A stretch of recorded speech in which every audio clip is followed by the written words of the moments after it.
to Everyone Racers, a show designed for the world of low-dollar racing and oddball car culture. It doesn't matter what kind of Lemmy Champ or Lucky Track Dog league you run. SCCA or NASA, we don't discriminate. as long as you drive it hard and built it yourself. Join us each week for tech discussion, Tips, tricks, as well as news and notes from the world of amateur endurance racing. whether it's on the spot, hella sweet, Or we're lucky enough in Chrissy. Chrissy, I give you just the tip. we're sure you'll giggle a little. And learn even less. Everyone report to the paddock. This is Chris. This is Chrissy. I'm Tim. And I'm mental. And we are Everyone Racers, and welcome to a Mopar Hemi 392 episode.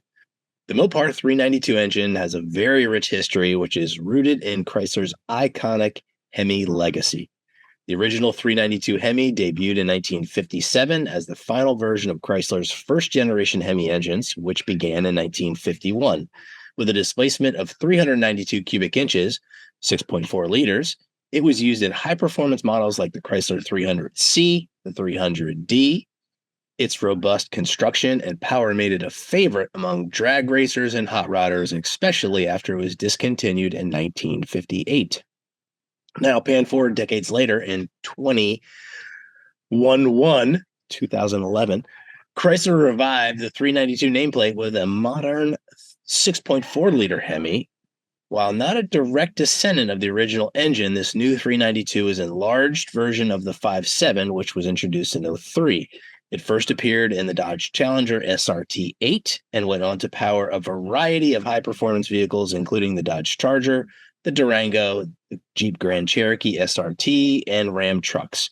It produced between 470 and 485 horsepower, depending on the application, and the modern 392 blends classic muscle car spirit with contemporary engineering.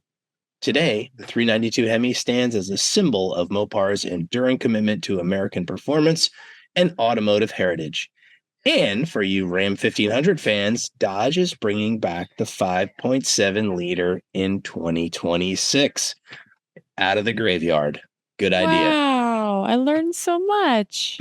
Oh, well, the problems they were having with the new Hurricane 6, they're like, crap, I guess we better put that V8 back, because also Dodge truck buyers want a V8. I want a minivan with a Hemi in it. Okay, I do want a minivan with a Hemi in it, but Yeah. Yeah, sounds like fun. Yep.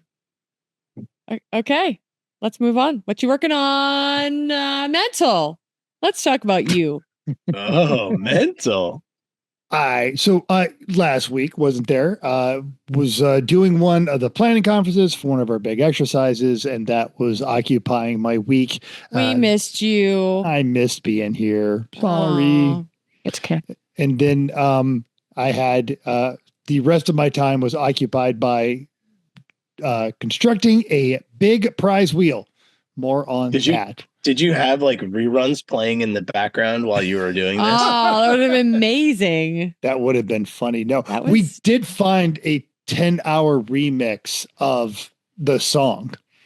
But I don't know. I don't know that the team got to use it because I don't know that you needed to use it. Yeah, we need did. it.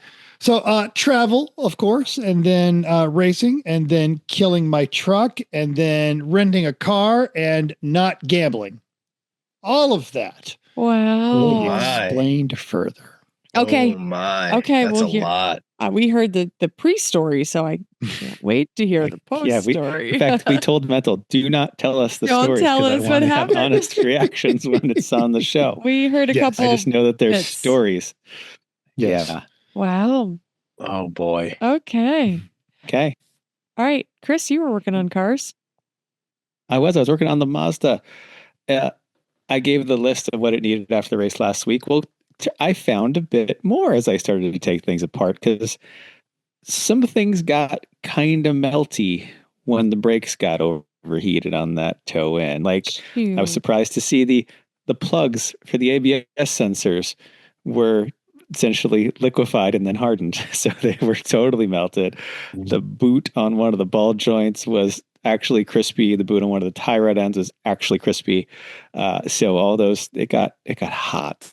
So I also then pulled both axles and took the outer joint grease out and repacked it with fresh Redline CV2 because they got hot. And one of the wheel bearings isn't replaced. The other one looks great.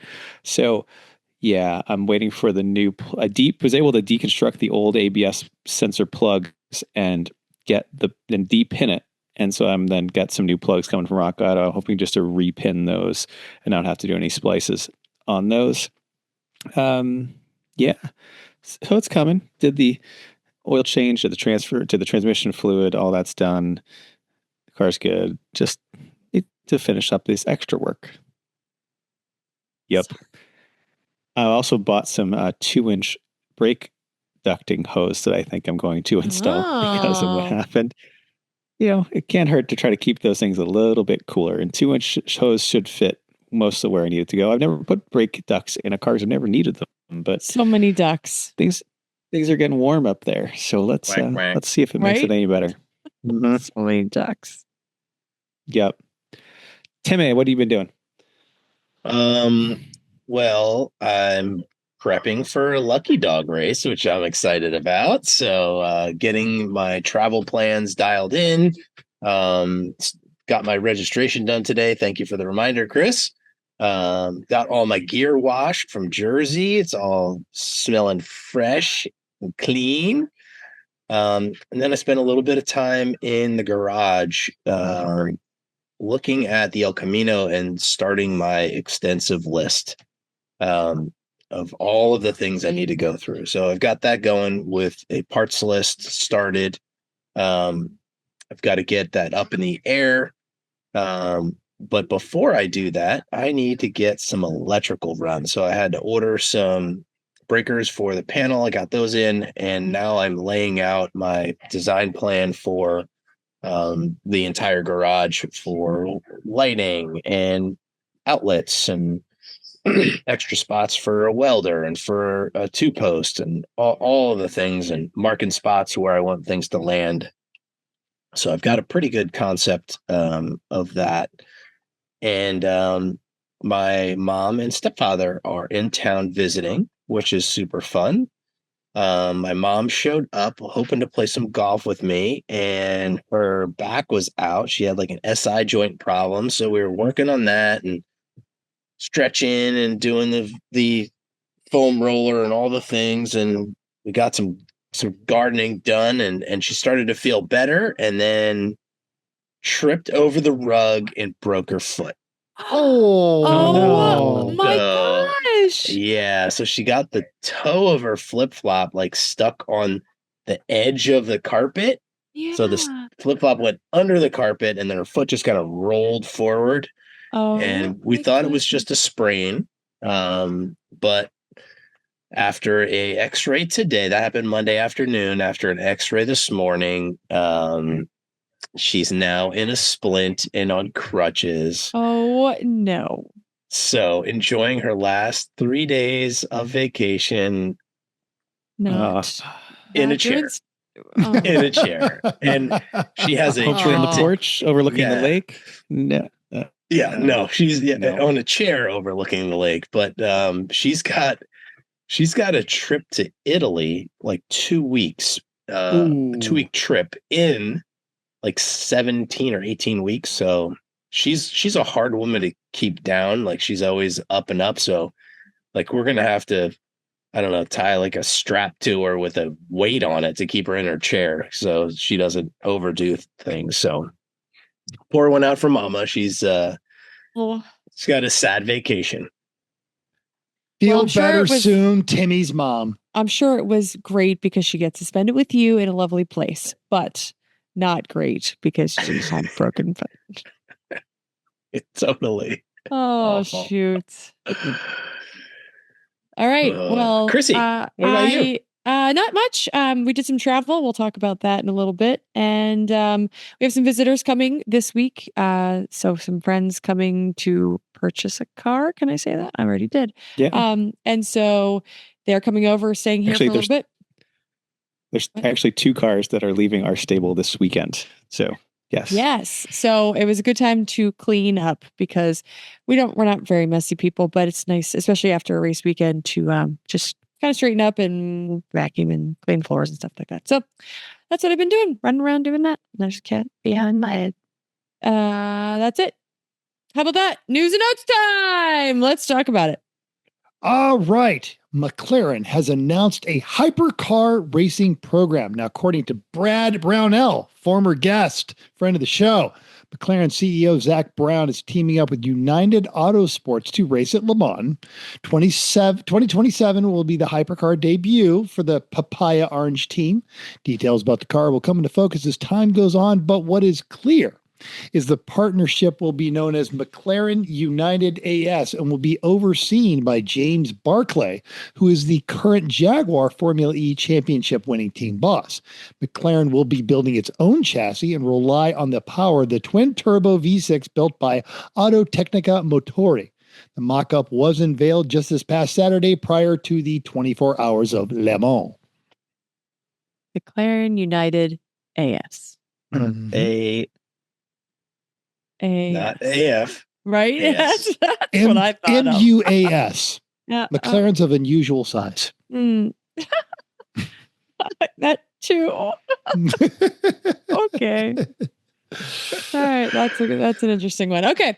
Apparently your power slides may go unnoticed on your dash due to an issue with Miatas dynamic stability control, aka DSC, which can fail to illuminate a warning light in the required situation. This has led the Japanese automaker to recall over 12,000 Miatas from 2024 to 2025 model years. Eric Stafford from Car and Driver tells us more. Mazda filed a recall report with the National Highway Traffic Safety Administration, NHTSA, on June 3rd. The report states that the lights for the DSC as well as the traction control systems may not light up when an abnormal yaw rate or getting sideways is detected. Without the warning lights, drivers could potentially get themselves in trouble and with sudden steering inputs that could lead to oversteering or understeering. Since the DSC and TC software is malfunctioning, the system may not come to the rescue, which obviously raises a risk of a crash. According to Mazda's NHTSA filing, the issue is caused by an error with the DSC's unit software diagnostic program. You think that you could bring it to the dealer soon, which would be the best option, except the parts aren't available till late 2026. So add that note on your dash that it's broken if you lend your car to your Or just turn it off. Over the tachometer. That's fine too. Just turn it off. Do smoky burnouts. Yeah, exactly. Yeah, Miata's on a rat. They're like, yeah, okay, you broke loose a little bit. You're fine. Yeah. Yep. Or just do it like any airplane. If it doesn't work, just put a sticker on it that says inoperable. And then you're totally legit. Fine. Just tell your friends so they're not looking for it. Okay. Before we move on, are you guys playing Wordle for cars? Cardle? Yes. I joined. No. Oh my gosh. Are we already building a replacement league for the F1? No. It's personal. So it's Wordle, right? So we have so many chances to get a word, right? So you pick a letter or whatever. I don't even know how Wordle works. In this game, it's play Cardle, one word, CARDLE.com. Oh, we'll have a link. Okay. Of course. Yes. Well, I mean, if you're listening and you want to do it right now, then do it. So, you're telling me now it's Cardle. Oh, is it Cardle.boxbox? So basically you get a little picture of a car, a piece on a car, and you have to pick what make, model, and year it is. And you get 5 chances. And so one day Chris is doing it. And I was like, what are you doing? And he's like, oh, I'm doing this thing. And now it's like my new favorite thing. I'm not good at it. And I cheat, but I'm having a great time. Do you cheat or do you do investigations? I like that. I do investigations. That's a better way to do it. And every time you guess wrong, it shows a little more of the car. And a little more, a little more, a little more. And the year has to be within 2 years. So if you pick 01, it'll be good from 99 through 03. Oh, I love this already. I just got the headlight on a 92 MR2 and I got it. Bam. Well, so you only get one. I think it's only one a day. Yeah, it's one a day. Yeah, right. It's one a day. Yes. So then you get a streak going, so you can see like how many days have you actually been able to get it, things like that. Yes. So yeah, we're totally going to be doing this. And I'm kind of glad you can only have one a day because I might do it more. So I get my one done, and I was like, so down the rabbit hole. Yeah. Thank you, Cardle, for only sending one a day. And not letting me try to do the ones in the past, because I did look at that as well. Because yesterday's was an Opal and I was struggling, and I'm like, Chris, am I going to get this? He's like, no. And I was like, okay, thank you. I was like, nice. It's mostly US cars or US sold cars. There is a UK version if you really are a masochist and want to see what that Vauxhall looked like. But it is fun. Look at the US version now. Definitely. Yes. Okay, we can move on. I just want to make sure that everybody was playing because you weren't telling me about this game, and then I found out, and I think it's great. So you should play too. Great. Bye. So, all right, owning our NSX, it's rarely ever needed a part. So we haven't had much issue getting the parts, but I know that some of them are getting rare. Like Honda needed to make a batch of windshields a couple of years ago because they were out. Those are $2,400 a piece, and there are definitely things that are going to need to be replaced. But thankfully, Honda is now making it a little bit easier to get parts for their aging cars. Andrew Collins from The Drive lets us know how. So in Japan, Honda's been running an NSX refresh plan for customers to get early NSXs fixed by the factory specialist since 1993. That program has been sunsetted this year and replaced with a new strategy to maintain support for the first-gen NSX and other high-tier Hondas. There might not be many OEM 90s NSX parts left on shelves, but Honda is not going to give up on its aging classics. Honda will be making new classic car parts with a mix of approved suppliers, 3D printing, and good old-fashioned remanufacturing of old parts. 3D printing is unlocking huge potential for classic car restoration. We've already seen some great cottage industry innovation in reverse engineering no longer available car parts. It makes total sense for automakers to reverse engineer their own parts to make them to a high standard with 3D printing. And I'll say, Chrissy and I have actually done this. The vents in the dash are 3 pieces, the bit you hold in the middle to move the vent side to side and up and down. I'm pretty sure we told everybody this story because you lost them for you were working on this for weeks. Yeah, right. And even Tyler was like, send it to me. I'll make you a 3D printed. Yeah. Yeah, the piece fell away. So we had a friend 3D scan the little piece from the other side and 3D print new ones. And those are in the car right now. And I kept the original in a bag. So I have that one for the future. So when you go to sell it, I've got all the original parts, dog. Yeah, pretty much. just the other one. The other one's still in the car somewhere. We just don't know where. It's just not attached to the spot where it's supposed to be. Yeah. So hey, these genuine compatible parts and the full factory restoration services will be available in Japan starting spring of next year. With more details to be made public this fall. They probably won't be cheap to get in the US, but for unobtainium parts, it might be worth it. Well, the Porsche's been doing that. They actually now have their whole factory vintage repaired jam kind of a deal. And for Mercedes cars has Mercedes Classic. Yeah. For cars that inspire that kind of passionate loyalty, absolutely. It's a smart play. Good on them. And Mercedes will sell you basically any part for basically any car they've ever made. Some of them might just be eye-wateringly expensive, but they'll do it. But again, if you need it, you want to finish it, you want to sell it as an original or something like it, then right. When you need the door handle for your 300 SL Gullwing, like, okay, yeah, don't want to buy a parts car. Yeah, you can't buy a parts car. How about that? Right. There's a local guy here. He brings his 300 Gullwing to Cars und Cafe quite often, and his father bought one in like the late 60s for nothing. Couldn't give those things away. And then a few years later found himself with a second one and then bought a parts car because it's the 70s. You couldn't get parts for anything for these cars. And now they are worth gajillions. And even the parts car, he's restored and drives. Wow. So he inherited 3 of these things, and it's amazing. Still drives them. It's great. That's excellent. Unbelievable. While I was digging around and doing research for news and notes this week, I did stumble across an article, which you guys have probably seen, but it was about the NSX. The original plan for that car was a launch with a V8, and they tabled it for like 12 years and then came out with what they had. And then the original engine. It was at the drive. Oh. The original engine for this gen, the actual first gen NSX was supposed to be a 2.5 liter V6, and then they said not enough power, and then so they did a 3 liter, and then they came up with VTEC and put it in other cars, and Soshiro said, "What are you doing? Like, you can't come up with this new technology and not put it in our flagship car." So they did, and they actually had to extend the length of the body to fit the double VTEC heads on the V6. Now you know. Do-do-do-do. Yep. Anyway. And now you know.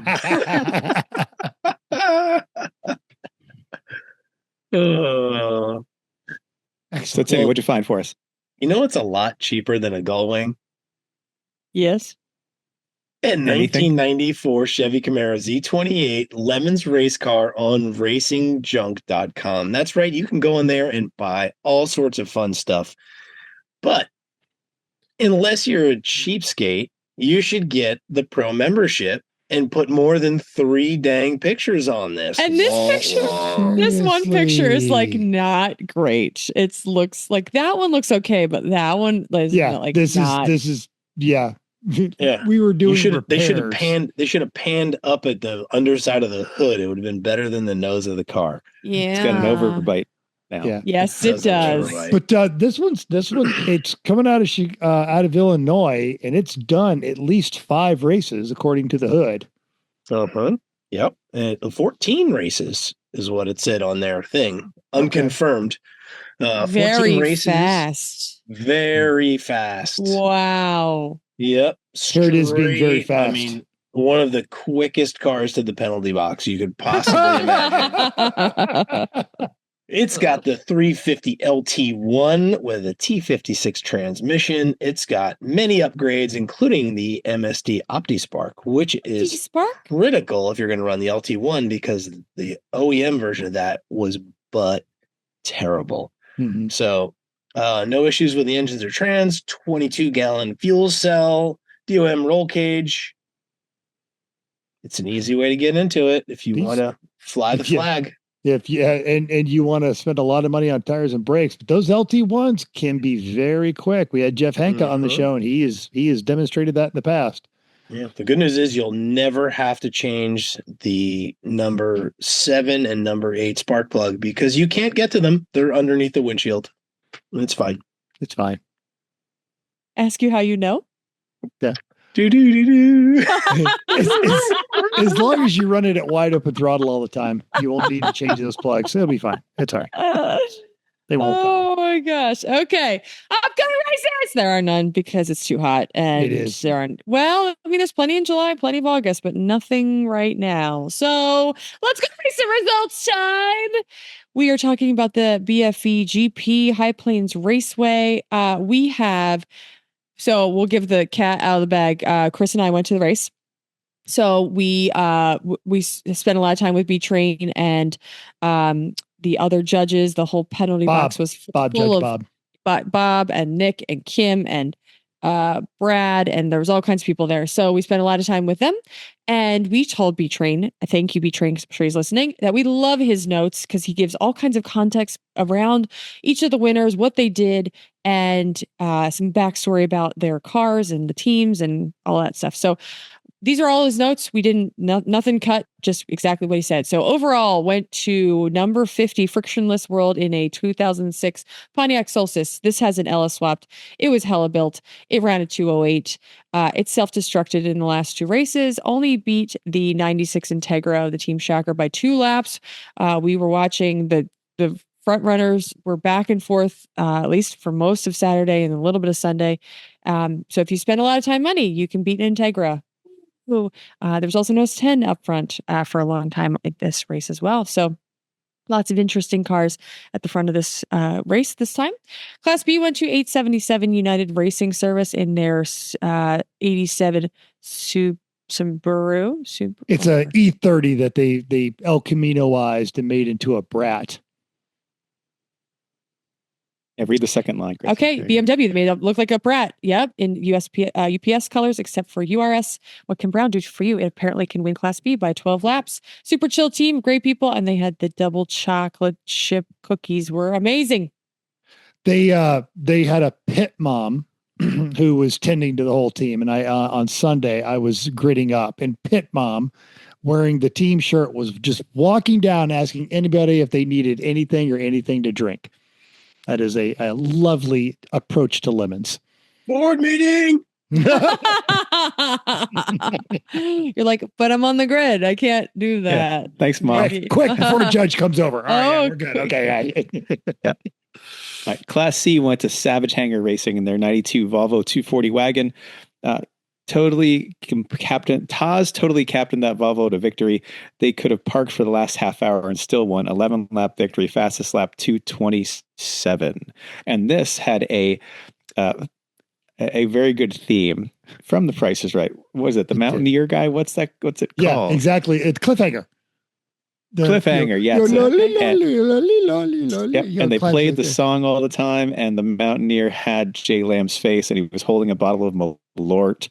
And this is a 4-cylinder Volvo 240 wagon. Like, it is not fast, and they totally just drove the wheels off this thing. Two funny stories about that is the I think 57th fastest lap. Like, it was not, and explaining to Jan that the car had already won 30 minutes from the end of the race. Like, you've got Anton, Mary, Neil, and Jan is going, but this could happen. Just, she is finding every doom and gloom scenario, and it is mathematically not possible to not win. Could park the car right now. And even Mary said, could park the car, pick your nose clean, pick the other side clean, and still win. And she was just waiting for the other shoe to fall. It was hilarious on that one. But Taz is just a rock solid leader on that one. Heroic Fix went to number 37, allegedly racing in a 2000 Pontiac Grand Am. I don't remember seeing this car when we were there on Saturday, and here's why. Rookie team, they had a rod knock right away. They decided to rebuild the motor.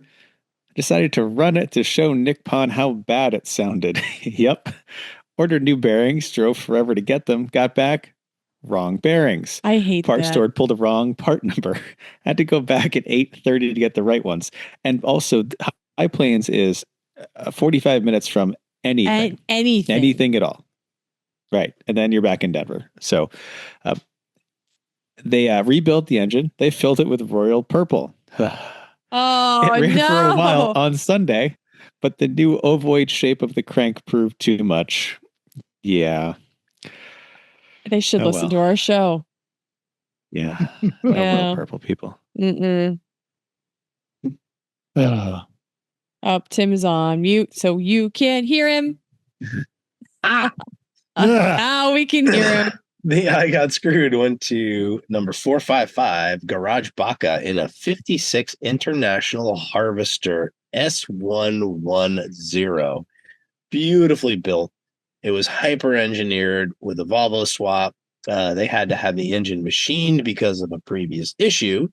But it must not have been all the way solved because they brought it to the track, fired it up, out the dipstick went. So they didn't want to nuke the engine, so they never made it to tech, but they hung around all weekend and hung out. So good on them. Love that. Yeah, really nice people. And it was very strange to walk up to this rusty old international truck and see a Volvo white black 5-cylinder under the hood. Yeah, it's like, well, that's an interesting choice. Done up like all the patina rat rod wannabes, and then turbo Volvo. It's amazing. Love it.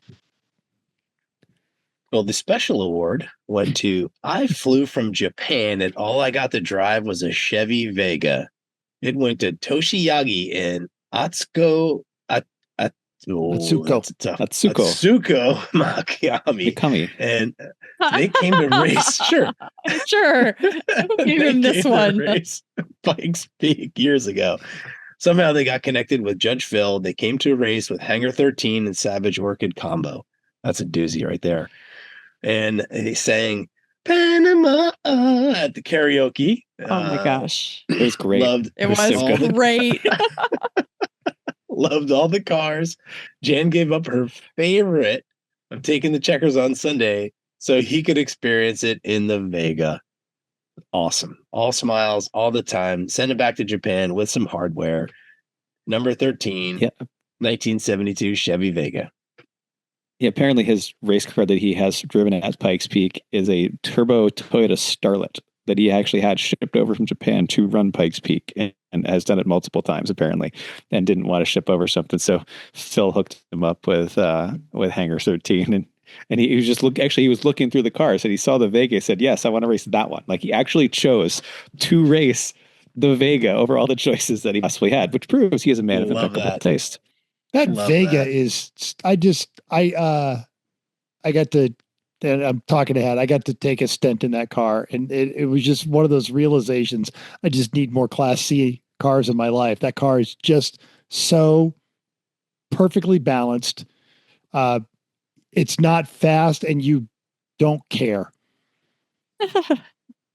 You don't care. It's just so much fun. It's a giggle machine. Okay, Judge's Choice went to 375 Project Peddlers, the engineering equivalent to Drug Pushers, featuring shipbox adventures in a 1998 Rover 400. They shipped their Rover from England. Drivers flew in from England and Belgium, made a few laps before the Rover was broken. No replacement parts. Right? Rover? Surprise. Got introduced to Rafi Ward and rented his MR2, which was sitting out and said had a for rent sign on it. They had to swap a bunch of parts to get ready for but the most important were the wristbands and helmet stickers because they were set up for right-hand drive. Yep. They had a good time. They were driving Rafi's car very conservative. They had a great attitude, though. They were so excited to be able to rent that MR2. And Rafi was so excited to rent it to them. Mm-hmm. Yep. Org Choice went to 999 Arc Flash, which is the 1995 Van Ram TARV.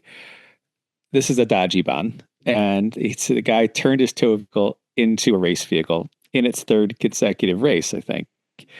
Refused to accept Class C, insisted on Class A for America, and he swapped from an American theme to a communist theme Saturday night, kept it up all weekend, even singing that Rah Rah Rasputin song karaoke. When we saw them on Saturday, it was amazing. Army green. It said like Commie Basher on it.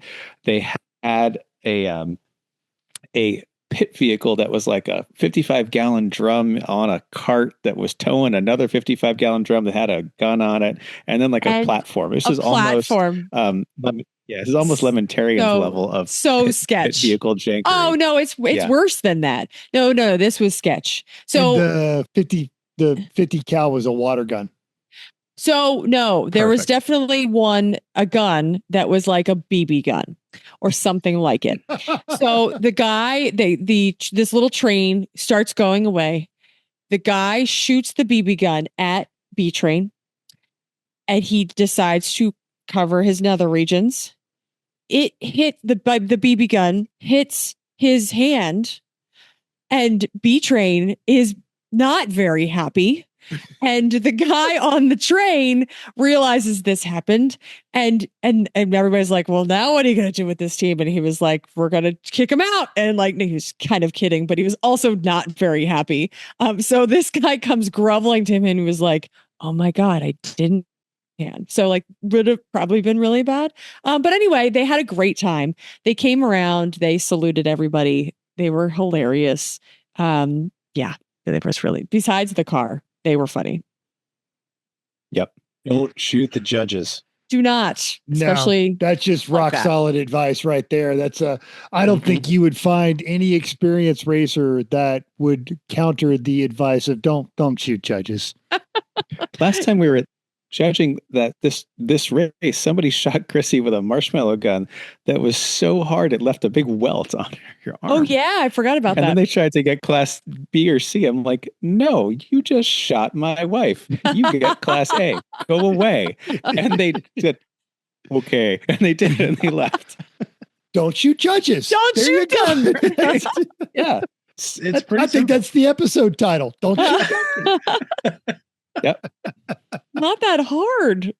No, not at all. Oh, which leaves us with Halloween meets gasoline.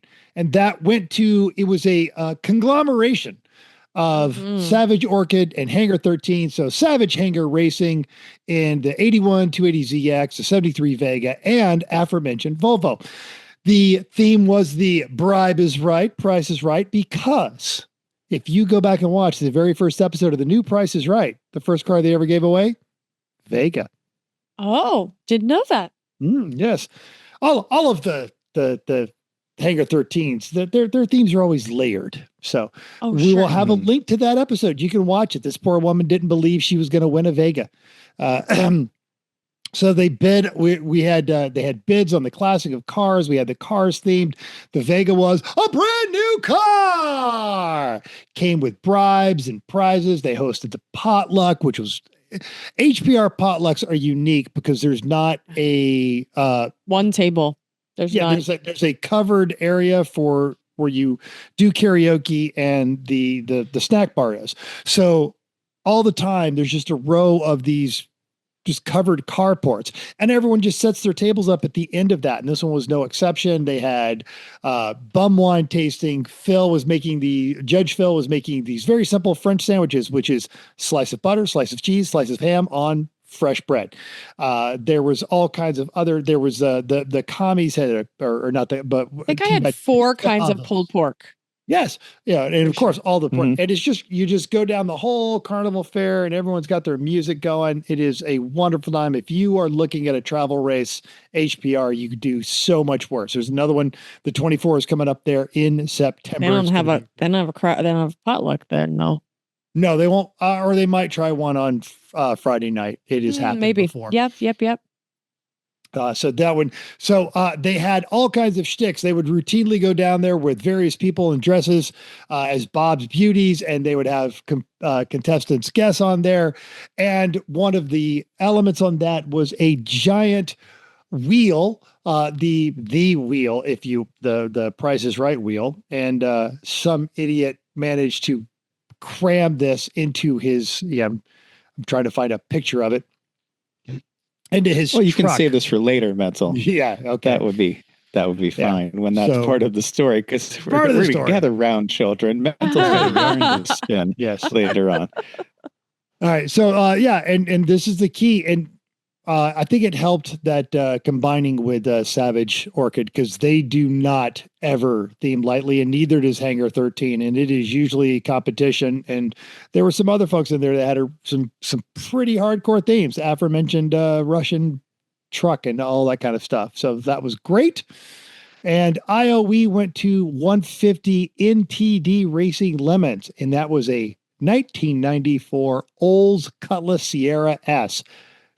You show up with one of those generic GM 4-door Cutlass, Grand Am, what you have it here, and you get that thing to last all weekend, you are in the lead for IOE.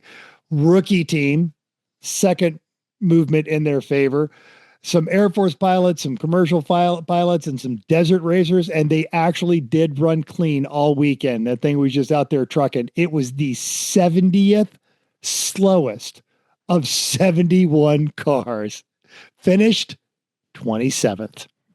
Stop trying to go fast. Nice. You ain't first or last. Well, we've got a fun note on penalties. So Judge Bob invented a new penalty, and it evolved over the weekend. It started with cans of tuna fish as a deterrent. If a team got 3 flags, they had to wrap the 3 cans of tuna in foil and put it in their engine bay, and then they could go right back out. But if they got a 4th flag, they'd have to sit and eat the engine cooked tuna. There was a team that took the option on Saturday and smartly ran clean the rest of the day. They were so tickled with this. Oh, but on Sunday, well, they were given the option if they wanted to do it or do something else that would take a lot longer. But this was, well, just put it on your car and you can go right back out. But yep, I love the cliffhanger. That's awesome. Yep. But on Sunday, there was no more canned tuna, but some spam did arrive. So the penalty evolved into the spam of Democles, and Mental was able to issue that penalty on Bob's behalf and could say more to that. What do you say, Mental? So Tom and I went down there to sit in while the judges went and had the things and the stuff conversation. So we brought our staff shirts and they explained this to me, and immediately Tom and I start perusing who is sitting at 2 penalties and we're going to find somebody. And I was so excited because, unlike them to collect this many penalties, but I knew they would lean on this. Fomoko came in. So our buddy, the Narwaki, and he came in there and I explained, yeah, we're totally doing that. And they wrapped it in foil.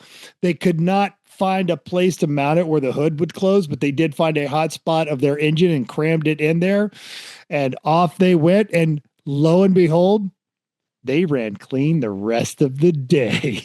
You could always put it in cylinder 3. That'd work. Yes, this was in their Pac-Man focus on this one. Yeah, I was so geeked. I literally jumped up and down with joy to be able to give that penalty. I think it's hysterical. But let's ask our listeners, what do you guys think? Should this become something regular in the penalty lineup?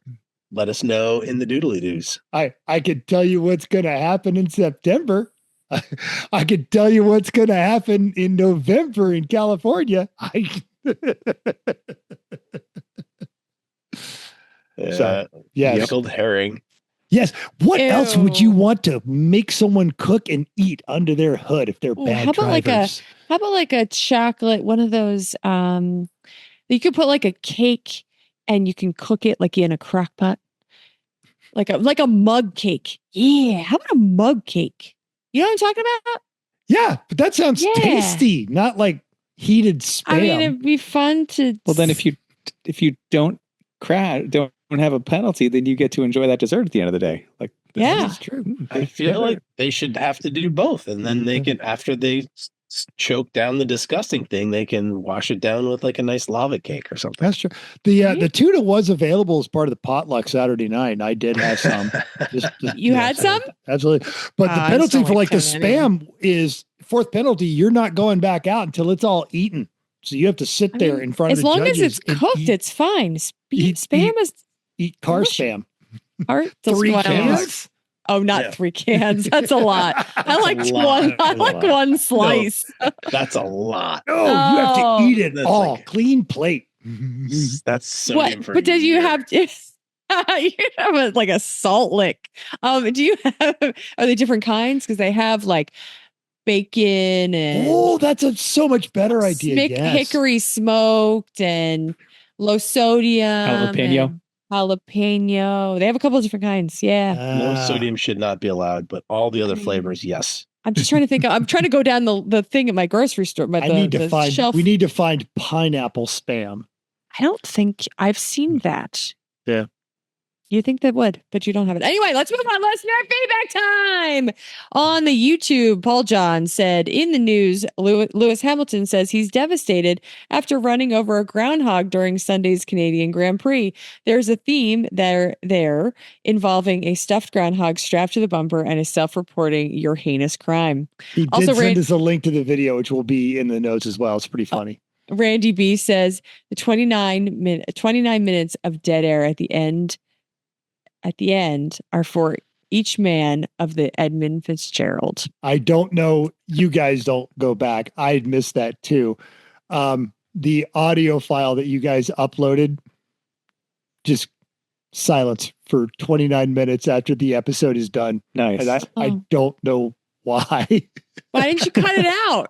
I didn't know it was there. Oh, He posted it. I immediately went back and looked too, and I was like, "Oh yeah, it's there." yes. How do you even do that? Like how? I don't know. I'm even more impressed that, it probably went quiet and Randy looked down and noticed that it's still playing. And he committed to the next 29 minutes to see how long it went. Oh, or you could just so gonna make fun of those people. You could just wait till the end. Yes. Yeah, Randy and I were just having a conversation NGMP about how do you do a good Edmund Fitzgerald theme, and he's eventually come up with a very good idea.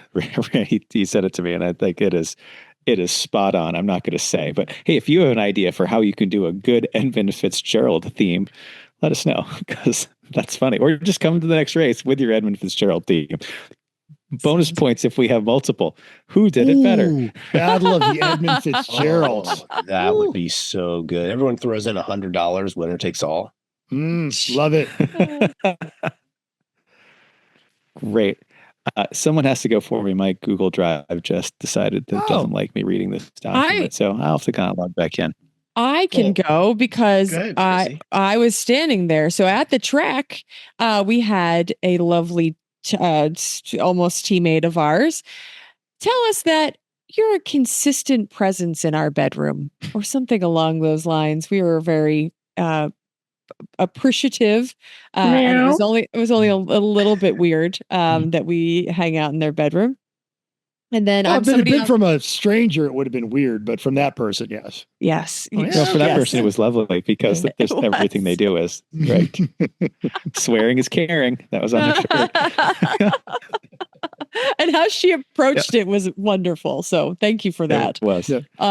And then somebody, I don't know, Mental, did this person say this to you? Yes, it was one of the guest drivers with Loose Nuts who just started and now is full into the Lemons lifestyle, is traveling around, but said, I got a black flag because you weren't there last week to do a virtual track walk of HPR. And I went off track because of you. Shoot. Learned it from watching you, okay? I did point out that we had a virtual track walk last year. So, but then you have to go. Well, if they were new, they probably wouldn't have known. So shoot. So sorry, not sorry. Yep. I posted this photo of the giant prize wheel. Yes, that is 7.5 feet of janky ass construction in the back of my janky ass truck. The giant Price is Right wheel. And Brian Trainer saw that and said, I got a big hug for you if you ever get here. By this time, I was already a day late, and green flag had already dropped. And he mentioned that the hug was from Bob, which was cool because then I got a hug from Brian and a hug from Bob. Greg O'Brien said, quote, I got super excited about this picture while I was waking up and looking at the phone with one eye. Then I realized David sold his white F350 last month and we aren't getting a Price is Right wheel. And now I'm not sure how to go on my day. And I reminded him that if he came to HPR, he could come get it, but it may have already been claimed. David replied that all that wheel needed was a couple dozen fish, to which Randy Bish said, ooh, red snapper, very tasty, which is a reference to the Weird Al classic film UHF, which we talked about way back on the Judges episode with Brian and Shelley and Randy. If you haven't seen that movie, you should, because it's awesome. Now, I know who has never seen UHF for sure. And I'm reasonably certain that also recently somewhat hobbled mother and also friend of the show, Tim's mom, probably hasn't seen UHF. Oh, yeah, no. Probably not. Probably not. You know who would cook delicious cookies if they were strapped to the exhaust of their car because they got a penalty? You know who's not a consistent presence in our bedroom? Oh. Oh, leave it at that. Thanks, Tim. Yeah. Now you know. Do-do-do-do. And now you know. Doo-doo-doo-doo.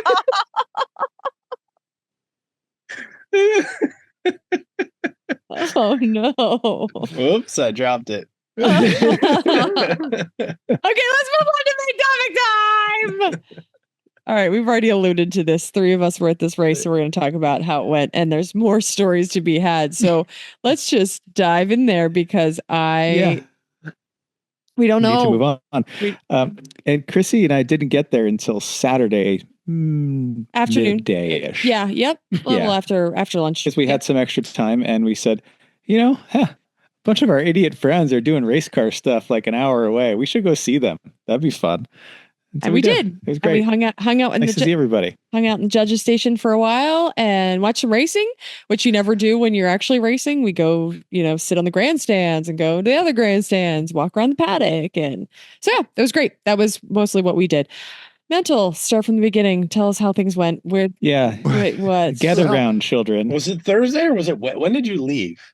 So let's just start with Chris and Chris. Let's talk at the build up at the last minute, being out there doing vacation-y stuff and deciding to stop by. They made it to the track before I did. No, you were there. You had just gotten there. Okay. Because I remember getting there and somebody's like, hey, did Chris and Chrissy? I'm like, Chris and Chrissy say hi. Why would I even? No, I don't know. And then there you were. And you turned around and we were like, hello. Turned around, there. So Thursday. Now I had started working on this wheel actually 2 weeks ago. But it was the challenge as I was building it while I fly it. Not a lot of YouTube instructions on building a 7.5 foot scale version of the Price is Right wheel.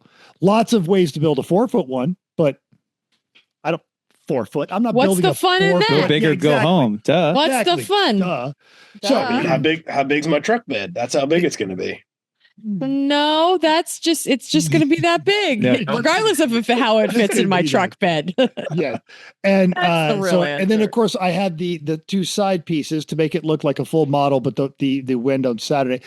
But we'd started working on this and starting but also last week I was working long days. So I would come home and work on this wheel till 1 a.m. and Vicky was helping me. We're just getting it all together. It gets to a point where it's very large and becomes hard to move around. And at one point I had to disassemble it, tilt it sideways to get it out of my garage because I discovered the opening of my garage is only 7 feet, not 7.5. So I had to wheel it out and first world problems. and then I started to realize as it got bigger and more, how am I going to get this thing into the bed of my truck? And I had to use a come along to ratchet it into the bed of the truck. Did you make like a little like a ramp? I had ramps. I had loading ramps, like ATV loading ramps. And, what's the approximate weight of this item? I'm going to go with it was probably all told 450-ish. Because you could lift one end of it, but you weren't lifting the whole thing on that. So, because the hold on is a metal frame that I hurriedly welded. And as I said at the track multiple times, I'm convinced that the entire flux core welding industry only exists because people run out of welding gas on like Saturday night. And that's the only time. And when I was telling this story, everyone went, oh, yeah. Then when you got that one reel of flux core that you keep in your drawer that you hate, but you have to get it done. And that was a lot of the welding on that one, to which Taz absolutely just mocked me incessantly about because Taz is a much better welder. In fact, everybody there was a much better welder. But we had that. So my intention was to have that done, loaded up, and depart here no later than midnight Thursday, which would put me at the track Friday at noon, just in time for tech and BS. That plan fell apart about 2 a.m. on Friday morning when I still had not left and the wheel was not done. At 6 a.m., my wife and I are out in my driveway putting the finishing touches on this wheel in the truck bed, is where all the numbers had to get painted on there.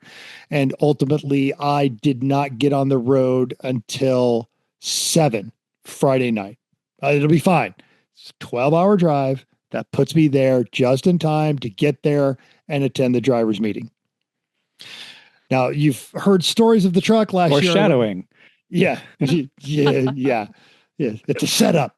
So I am, as I am starting to drive into Utah and hit some of the higher peaks at altitude, the truck displays a reluctance to climb hills. And this is on top of the 7.5-foot wheel and 400 pounds in the bed, reducing my gas mileage at what I thought would be an abysmal 5 miles per gallon. It would get worse as I would climb into Colorado, and there would be points where I would get 3.2 miles per gallon. So I am stopping for fuel often. Probably as often as you're seeing places to stop for fuel. Probably, yeah, just about. And at one point did run out of gas. Knew that was going to happen. Had my gas tank with it. It was full, dumped it off, limped it into a gas station and filled it up and kept and refilled my gas can. The cam phasers on that particular model of engine, the 5.4 3-valve, had already started to go bad. And they go bad because the oil guides in there go bad because the oil pump on that engine is insufficient. This is a 270,000 mile truck that used to haul horse trailers. So it's had some work. It's done some labor in its life. And now I am having a hard time getting up hills, and I'm finding myself having to chase a spot on the throttle where it would actually accelerate. And as soon as you would hit that spot and the truck would start to accelerate slightly, the spot would move. And too much gas and not enough gas, and you would lose all forward momentum. So it is a constant game of chasing this sweet spot so that I could climb these hills at, if I was lucky, 10. If I was not lucky, 3, because it's just above idle. Oh my goodness! And how many? That's a fun game. How in many Colorado?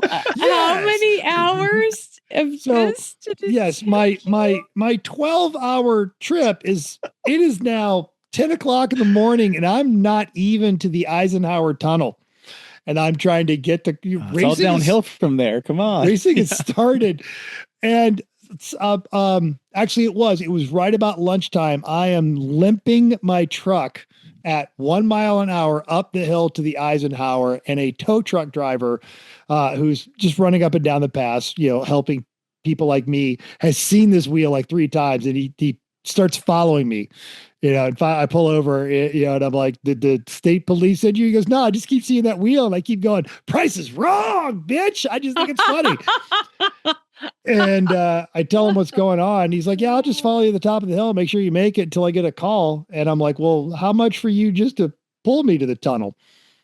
Yeah, $100. You got a deal, buddy. And he tows me to the top of the hill, and I get there.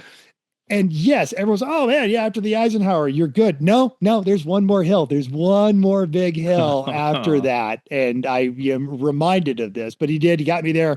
Guy was super nice. Couldn't recommend him enough. Gave him one of my nice Mexican Cokes, and I get out of the other side of that and I go downhill. And on flat surfaces and downhill, obviously the truck is fine. Just any time it has to climb. So, it is now Saturday at 2:00 when I finally arrive at High Plains Raceway, and everyone looks up and goes, yeah, dude, the wheel was totally worth it. Absolutely worth it. Because at some point I could have just pushed this thing out of the back of it, let it shatter into a million pieces. But it was just the way back we had Hamza, the meat bag touches the machine episode. And it was a case study in, the fallacy of sunk cost. Look, I have invested 60 hours in this stupid wheel, hundreds of dollars in gasoline to get it. And I'm in the middle of Colorado. This wheel is coming to the track, even if I just show up in time for the checker. And I was debating like how soon I could get a U-Haul, transfer everything into the U-Haul, abandon the truck, and then still get it to the track. But that's where I was. And I get there about 2:00 on Saturday, meet up with Chris and Chrissy.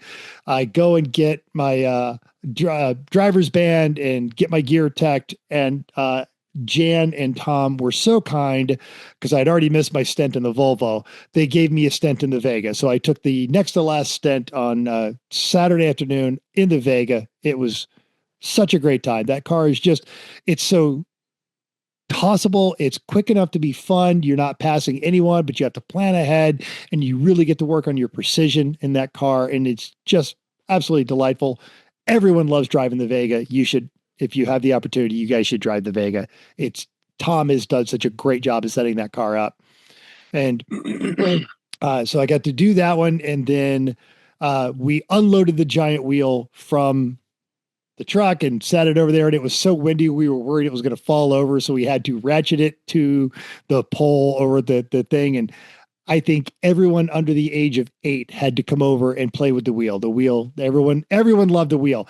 They even pulled it down to penalty for a little bit. And from a distance, I watched it as it would spin and kind of wobble back and forth. I was going to say it was totally straight and it didn't land on the same number every time. Every time. All the time. It did not stand. It did not. Now it would rotate back to that number, because it was slightly, in my construction of that, I was trying to build it as light as possible because I knew it was going to be massive. And I used 3/8 MDF, which is wonderful until it takes a slight hit on anything. And at one point when I was building it, it fell and just kind of fractured everything. So I had to throw laminate over it so it wouldn't fall apart while you were spinning it. And that was my Saturday. And, I participated in the potluck, which was great. And I caught up with everybody that I had missed. It was wonderful. And then I set up my new truck tent and my new air mattress in the back of my lovely setup. How was it? It was great. Right outside, like 3 feet, the van was retheming. So they're playing that Russian music over the loudspeakers. Luckily, I was exhausted because I had not slept for 30 something hours and threw in some noise canceling headphones and remembered none of it. So I was out. That's good. That's good. That's about right. Yeah. Yep. Sunday. Now at the end of Saturday, because we're talking about this, we discover, because no one's really paying attention, that the Volvo wagon, Taz's Volvo wagon, is in the lead by 3 laps over Gun Barrel Cobras and their V8 LS throttle-bodied 8-speed Volvo wagon. And it is a battle it out. And so I am on the Volvo team with Anton and Chris Blizzard and Neil Losi and just the best drivers. I mean, and Anton and Neil and Chris are all there driving multiple vehicles, but we're in class lead. We're going to sit down and we lay out a plan. Here's exactly how we're going to do it. And we present the plan to Taz, the team captain, and Taz goes, winning would be nice. However, start of the weekend, the goal was everyone has fun, period. So any plan, everyone still has to have fun. Everyone still has to drive. Adamant, hardcore. It was so refreshing because I even typed into a message, I'm 54 and I will lose the plot chasing something shiny. And here is this young, smart, gifted person who, no, stick to the goal. If we win, we win, but we will not compromise our initial goals for the weekend to chase hardware. And we didn't. We came up with a plan that addressed all those issues. We figured out we could stretch it. So we could do on Sundays, a shorter day, we could do 1 fuel stop and just swap drivers every 90 minutes. And just to add it in, when we put Taz in for the final thing, we threw 1 jug in it just because fuel starving isn't fun and everyone has to have fun. We threw a jug in there, but by that point, the Gun Barrel Cobras had experienced mechanical. Loose nuts was slowly closing in on us, but they had collected some flags and also the Camaro, even though it's V6, a little bit of a gas hog. So we ended up winning C by over 12 laps. And at the last 30 minutes, Taz self-reported an off. And of course, we all panic and run down to the penalty box and nope. Fine. And then that was the conversation of, oh, by the way, there's no way you cannot win C. So as always, anything that Hangar 13 puts together is always going to be a rock solid, just great time. Felt bad. Savage Orchids Z, it ventilated the block on Saturday. So, but they still hung out and they were still hardcore theming with us. It was a great time. Love having that team around. And that was Sunday. But the generosity doesn't stop there. Tom offered to take the truck and see if it really is just the cam phasers on that one and check it out. And I got a text earlier this week that yes, absolutely. Cam phasers are shot. Cams are scored. Not really in good shape. It's leaking oil and all your oil, your oil holes are also plugged. Probably just go ahead and put a new engine in it. And I'm not going to do that. So I will be picking up, as you are listening to this, listener, I am picking up a rental car. I will be driving to Colorado, collecting everything that I was going to leave in that truck for the Gambler 500 this weekend, because I will not be doing the Gambler 500. And then I will be bringing it home, my cooler and my truck tent and everything. And if you are looking to swap an engine into a amazingly rust-free F-250, have we got a deal for you? Follow me. So I was really looking forward to doing the Gambler zip tie. One of the staffers had invited me and I was looking forward to it, but I feel like this is one of those times when the fates are going, this one is not going to be your Gambler. Because I even considered just saddling up the limo and rolling out there and doing it in the limo, but I still haven't addressed the problems from the rally, and maybe I don't want that one broken down in the woods. Just put the engine from the limo in the 250 and call it good. If it wasn't 2 states away, valid consideration, because that limo engine is pretty good. Transmission leaks, the engine's fat. Yeah, those 5.4s have to be everywhere, or better yet, V10 swap time. Come on. Oh yeah, no. For whoever gets it next, not you, but not me, not me. Absolutely, no. But whoever I agree, because it would never get done if you had it. So, like, even if it was in your driveway broken, it still wasn't going to get done. So, fine, that's good. So what's the replacement though? I don't know. So I'll find out. Somebody else will have free truck. Exactly. Somebody else will have something stupid and free or cheap, and moon trailer. Yeah, I'm basically the do you remember the old Life cereal commercials? I'm Mikey for your crappy car. I've got no use for this. Call Mental. Mental will take it. He takes everything. I mean, that is not a wrong statement. You're not wrong. That is true. Should be a t-shirt. Yes. or a banner or something. Yeah. That's because that weekend we were having a conversation, about odd, unreliable British cars, and somebody brought up the Land Rover Disco, and I'm like, well, I had a great Disco, and I bought it from Chris and Chrissy, and it served us for years, and we drove that thing literally across the country twice. Yep. Well, it's probably better that you didn't break down on the side of the road with or without a big wheel in it. It's even better that it didn't break down like in the woods someplace where I could not have gotten it recovered. Agreed. Yeah. Yes. Wow. That was epic. Despite all the problems, what a great weekend. Just, great time. Good friends.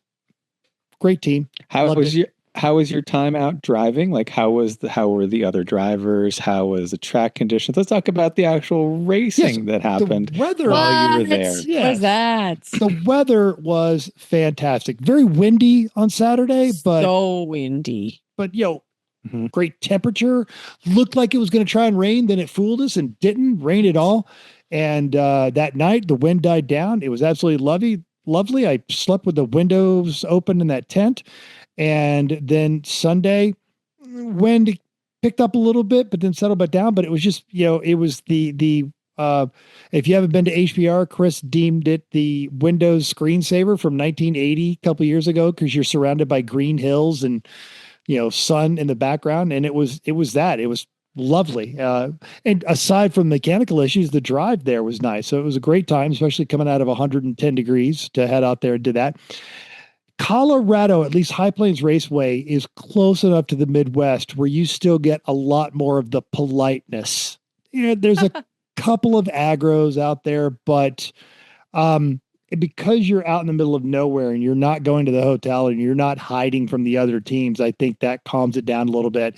And it's a club track, High Plains Raceway. It was built by the motorcycle racing organization there and the SCCA and NASA, and Glenn and his staff out there. They just do a great job. They do karaoke.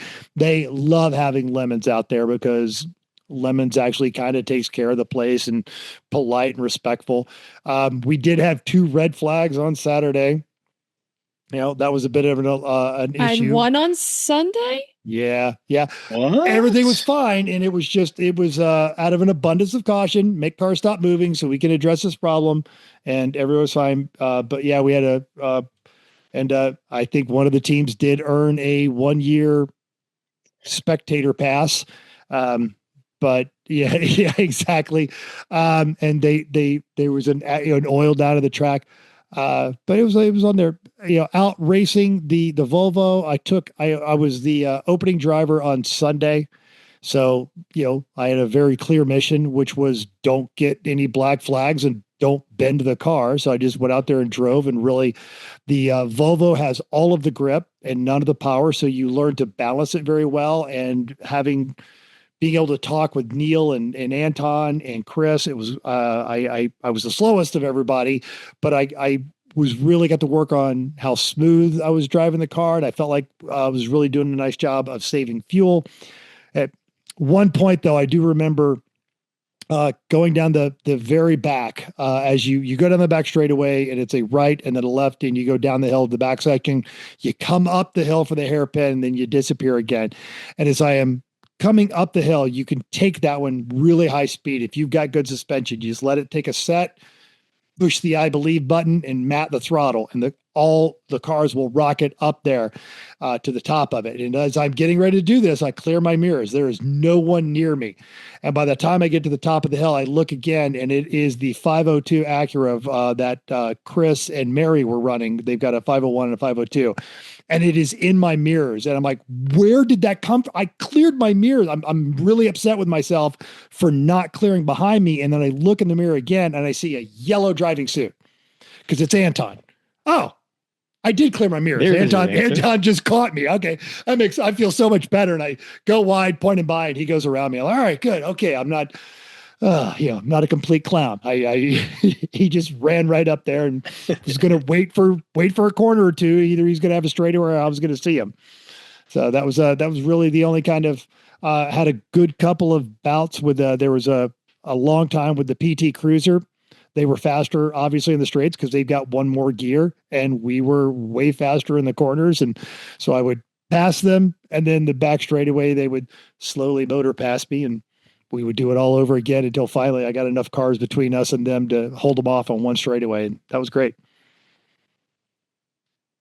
Great. Fantastic. Yeah. Sounds like fun. Yeah, the people out there are very nice and friendly. And I think people just like living in Colorado, and they're just a little happier in general. I think that's it. Just everybody in that area, they're like, we don't hate things. Yeah, it's great. And Glenn and his team, like you said, they love Lemons, and it shows so well. Like he really enjoys having us there, and it'd be nice if they were all like that, wouldn't it?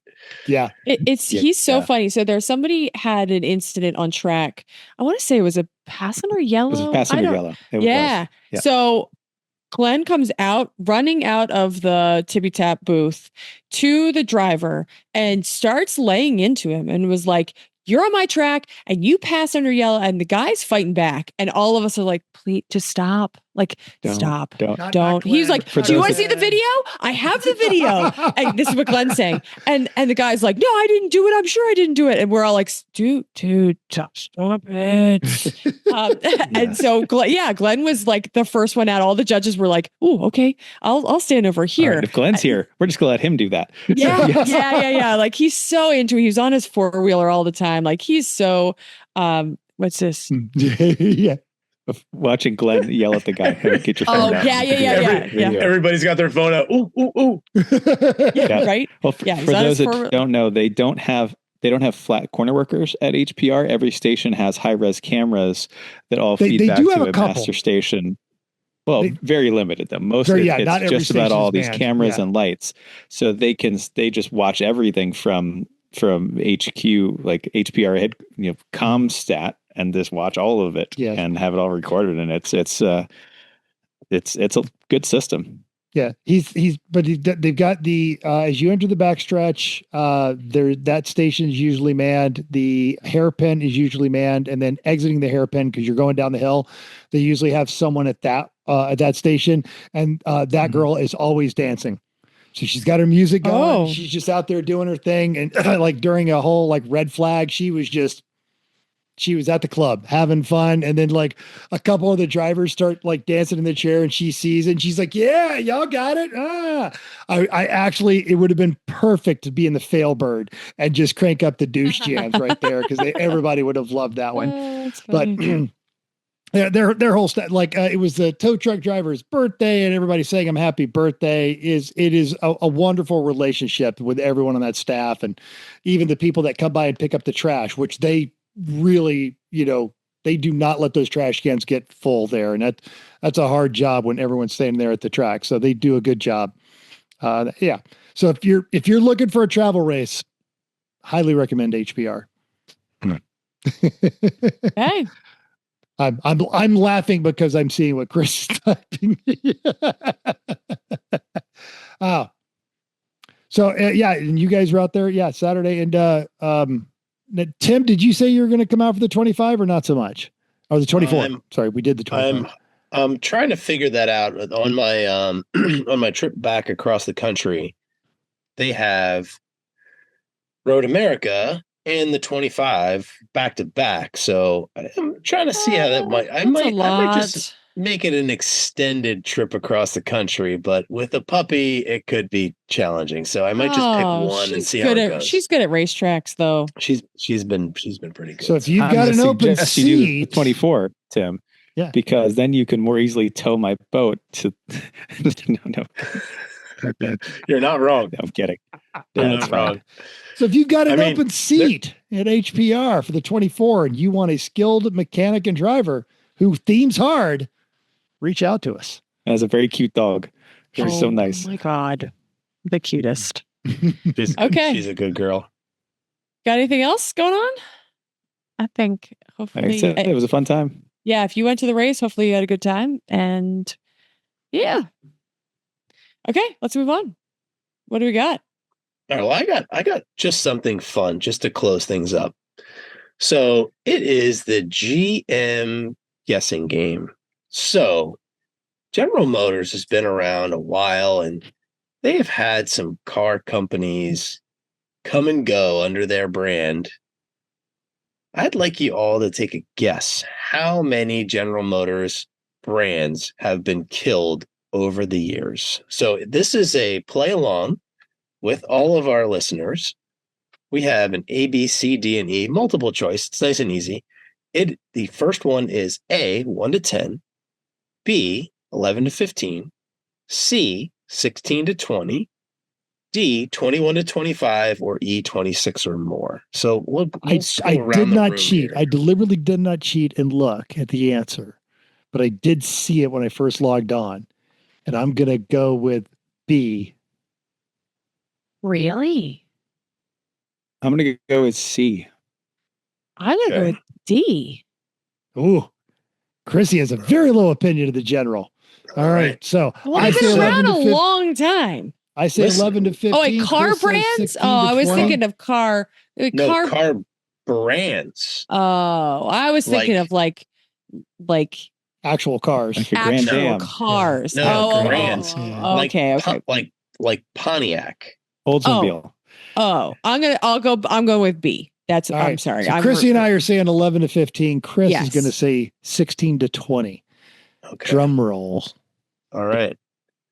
Well, if you picked E, whoa! No. You were one off. Because it's 25. Damn it! I picked D. It's 25. Damn it! And I'm going to read you off the list of some Because obscure GM names. started so long ago, and Yeah. early So General Motors long had ago. it. They hoovered up all kinds of other brands back in the yes. day, like way back. Yes. Yeah. All right. So, Like, what are these fine brands, Tim? quick rundown. You ready? In alphabetical order. The Acadian from 62 to 71. The Asuna from 92 to 94. The Beaumont from 66 to 69. The Carter car from 1905 to 1915. The Elmore from 1893 to 1912. The Envoy from 59 to 70. The Epic 64 to 70. The Ewing from 1908 to 1911. The Geo from 89 to 97. The Hummer from 99 to 2008 and back on the market. The LaSalle from 27 to 40. The Marquette from 09 to 12 and again from 29 to 30.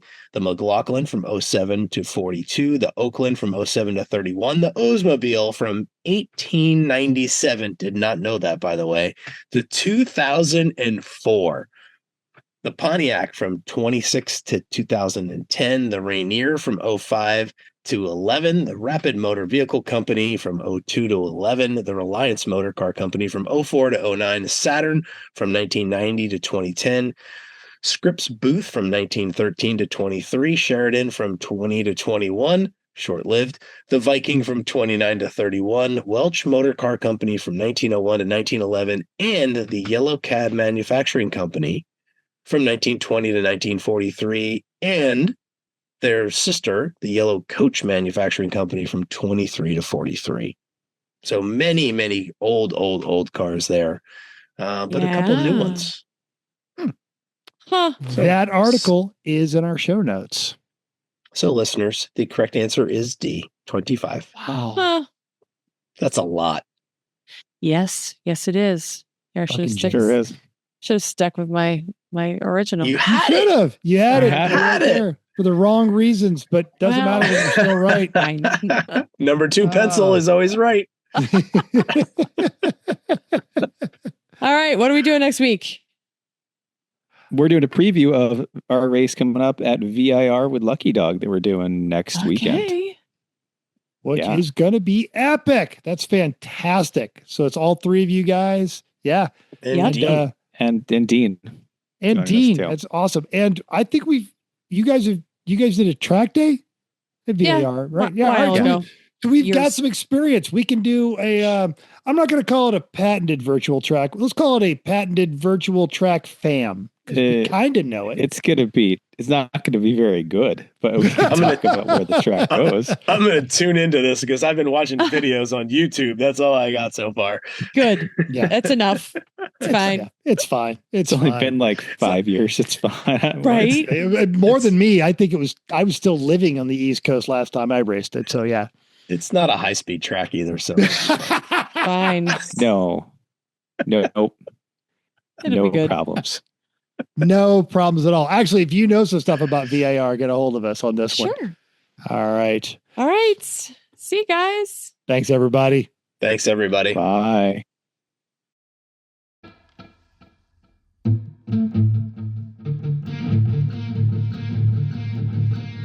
Thanks for downloading us. We hope you enjoyed this week's edition of Everyone Racers. We also hope you will join us in the world of driving, racing, and building because everyone can be a racer, even you. If you enjoyed this podcast, subscribe. It's totally free. Then go to iTunes and give us a 5-star rating. Even if you hated us, give us 5 stars and tell us why. If you have any questions or show ideas, drop us a comment on our Facebook page, Everyone Racers, or email us at everyone.racers@gmail.com.